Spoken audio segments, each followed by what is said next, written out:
عبداللہ بن عمر رضی اللہ عنہ فرماتے ہیں نبی پاک صلی اللہ علیہ وسلم سفر میں نماز وطر اپنی سواری پر پڑھا کرتے تھے۔ عبداللہ بن عمر رضی اللہ عنہ یہ وہ صحابی ہیں جو میرے نبی کے ہر عمل کو دہراتے تھے، جیسے میرے نبی نے کیا ویسے ہی کرنا ہے، ٹھیک ہے۔ تو اور پھر فرماتے ہیں آپ وطر کی نماز سواری پہ بھی پڑھ لیتے تھے۔ آپ یہ دیکھیے کہ سفر کس وقت میں ہو رہا ہے، ٹھیک ہے، رات کے وقت میں سفر میں ہیں اور وطر کی نماز آپ سواری پہ بھی ادا کر لیتے تھے، یعنی نفل نماز سواری پہ بھی پڑھی جا سکتی ہے۔ اور نفل نماز میں قیام آپ پہ فرض نہیں ہوتا، بیٹھے بیٹھے بھی ادا کر سکتے ہیں نفل نماز۔ اور عبداللہ بن عمر رضی اللہ عنہ جو ہیں یہ تہجد نہیں پڑھتے تھے شروع میں، تو آپ نے ان کے بارے میں فرمایا عبداللہ اچھا آدمی ہے، کاش وہ تہجد پڑھا کرے۔ عبداللہ اچھا آدمی ہے، کچھ ایسے الفاظ آپ کے ملتے ہیں، کاش وہ تہجد بھی پڑھا کرے۔ حضرت عبداللہ بن عمر رضی اللہ عنہ کو جب یہ پتہ چلا تو اس کے بعد انہوں نے کبھی تہجد کی نماز ترک نہیں فرمائی، یعنی نبی پاک یہ چاہتے ہیں کہ میں نماز پڑھوں تہجد کی، تو میں اس کو کیسے چھوڑ سکتا ہوں۔ تو اللہ ہمیں بھی توفیق دیں کہ ہم بھی نماز تہجد کا اہتمام کریں اور اس کو کبھی ترک نہ کریں اپنی زندگی میں۔ اور جوانی کی عبادت قیامت کے دن عرش کا سایہ دلا سکتی ہے۔ آپ پہ کوئی بڑی ذمہ داری نہیں ہے، کوئی گھریلو آپ پہ کوئی کام کوئی ایسا کچھ نہیں ہے، آرام سے اپنی نیند ہے،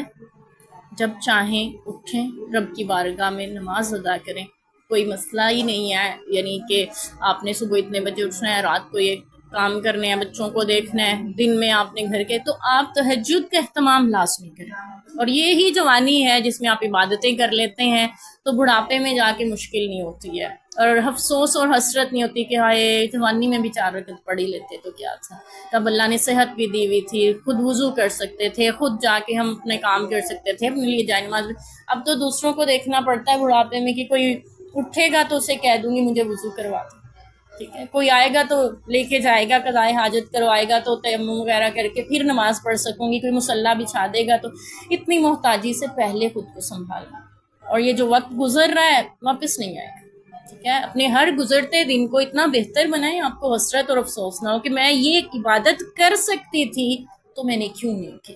ٹھیک ہے، میں یہ وقت جو ہے اپنے رب کے لیے گزار سکتی تھی تو میں نے یہ وقت کیوں اپنے اللہ کے لیے نہیں گزارا۔ تو اس لیے اپنے اس وقت کو غنیمت سمجھیں، جو آج دن گزر گیا دوبارہ زندگی میں کبھی نہیں آئے گا، ٹھیک ہے، اور آپ کا آنے والا ہر دن آپ کو موت کے قریب لے کے جا رہا ہے۔ آپ دنیا سے جا رہے ہیں، آپ بڑے نہیں ہو رہے ہیں، آپ کی عمر کم ہو رہی ہے۔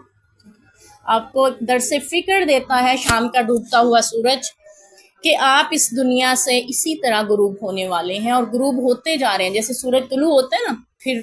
آہستہ آہستہ آہستہ جا کے ختم ہو جاتا ہے، ڈوب جاتا ہے۔ تو آپ بھی اپنی زندگی کے سفر کو ایسے ہی گزار رہے ہیں، لمحہ لمحہ آپ کی زندگی پگھلتی ہوئی برف کی طرح ہے، جو آپ اگر کسی کے بالٹی یا پانی کو ٹھنڈا نہیں کر رہے ہیں نا تب بھی ختم ہو رہی ہے، ٹھیک ہے، تو آپ اپنی آخرت نہیں بنا رہے ہیں تب بھی قطرہ قطرہ پگھل کے آپ کی زندگی ہر روز ختم ہو رہی ہے۔ تو بہتر ہے اس کے ختم ہونے سے پہلے اس کو فائدے میں لائیں، کام میں لائیں، اس سے اپنی آخرت بنائیں، اپنی دنیا بھی بہتر بنائیں، سنتوں کو اپنائیں، اور ہر عبادت کا وہ لمحہ جس میں آپ بندگی اللہ کی کر سکتے ہیں اس کو بندگی میں گزار کے جائیں، تاکہ قیامت کے دن حسرت نہ ہو کہ میں نے یہ لمحات کیوں اللہ کی یاد سے غفلت میں گزارے۔ اللہ ہمیں توفیق دے ہم نفل نمازوں کا جو اہتمام کر رہے ہیں اس کے ساتھ تہجد کا بھی اہتمام کریں، اشراق بھی پڑھیں، چاشت بھی پڑھیں، ٹھیک ہے، وضو کے نفل بھی ہر نماز کے ساتھ کوشش کریں ادا کریں۔ اور پھر اس کے علاوہ آپ فارغ بیٹھی ہوئی ہیں اٹھ کے نماز پڑھ لیا کریں،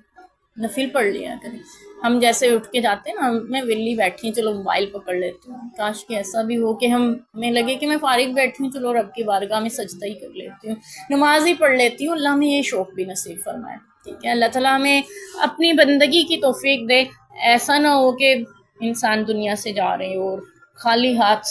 خالی دامن، ٹھیک ہے، ایسا ہو کہ آپ جب دنیا سے جائیں تو اتنے کم سے کم اتنے مطمئن ضرور ہوں کہ میں نے اپنی زندگی میں کچھ عمل تو ایسے کیے ہیں کہ رب کی بارگاہ میں منہ دکھانے کے قابل ہوں۔ اللہ کرے ہم صرف اپنے ظاہر کو سنوارنے والے نہ ہوں بلکہ اپنی باطن، اپنی روح اور اپنی آخرت کی فکر کرنے والے بھی ہوں، کیونکہ اس بدن کو تو مٹی میں جا کر مٹی ہو جانا ہے، اس کو سجانے سنوارنے کا کوئی فائدہ دنیا کی حد تک تو ہو سکتا ہے، آخرت میں کام نہیں آ سکتا۔ تو اس لیے اپنی روح کو سنواریں جسے رب کی بارگاہ میں حاضر ہونا ہے، اور اس کو سنوارنے کے طریقے کیا ہیں کہ نبی پاک صلی اللہ علیہ وسلم کی سیرت کو اپنایا جائے، اس رب کی بارگاہ میں سجدوں میں اپنی زندگی گزار دی جائے۔